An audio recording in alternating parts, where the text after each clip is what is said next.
Hello yogis, it's Rosalie here and welcome to this yoga series for complete beginners. Today we're looking at extended side angle, and this is a third and final part of something we call a dancing warrior, where we go from a warrior 2 to reverse warrior and then to an extended side angle. And I'll put the links to those two tutorials in this description below in case you haven't done them. And we're going to get started right away in a standing position.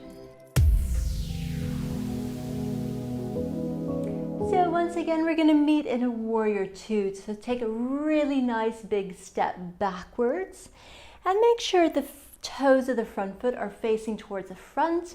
The toes of the back foot are facing towards the side of the mat, so it's at a 90-degree angle.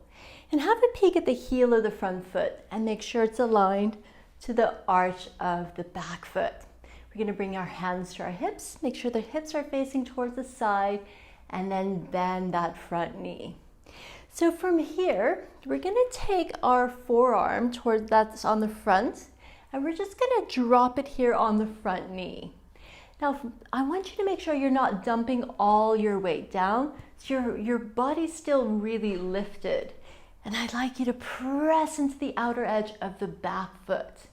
Really bend that front knee a little bit more, and we're going to reach now that top arm. So you're creating this long line of energy from the fingertips at the top all the way towards the heel at the back. Now where this forearm is, just lift it for a moment to make sure you're not dumping all your weight.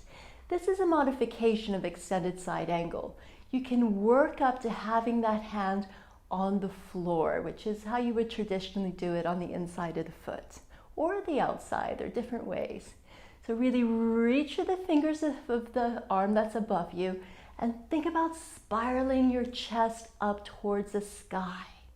Strong back leg, so can you really press into the outer edge of that back foot? Good, let's take one more breath. As you exhale, can you just sink a little bit deeper? Good, and then we're gonna float it back to a warrior 2, hands on our hips. Coming back to a standing position, and then we're going to meet sitting on our mats. So how was that extended side angle for you? Now there are just a few little things I want you to watch out for at home.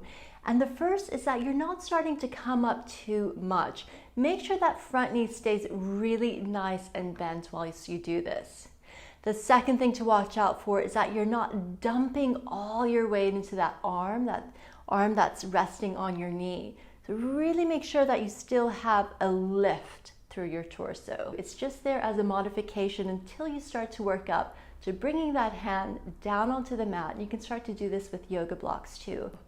And finally, make sure your chest isn't collapsing. So think about really spiraling your chest, that rib cage that's towards the bottom of the mat. See if you can start to spiral that up towards the sky. So really nice open chest. And finally, make sure you're reaching through those arms, that top arm. So you really have this long line of energy from the fingertips all the way down to your heel. Thank you so much for practicing with me today. And if you haven't already, make sure to subscribe to my channel, hit the little bell to be notified every single time I post a new video. And I'll see you in the next class. Make sure you take all of what we did and practice it on the other side.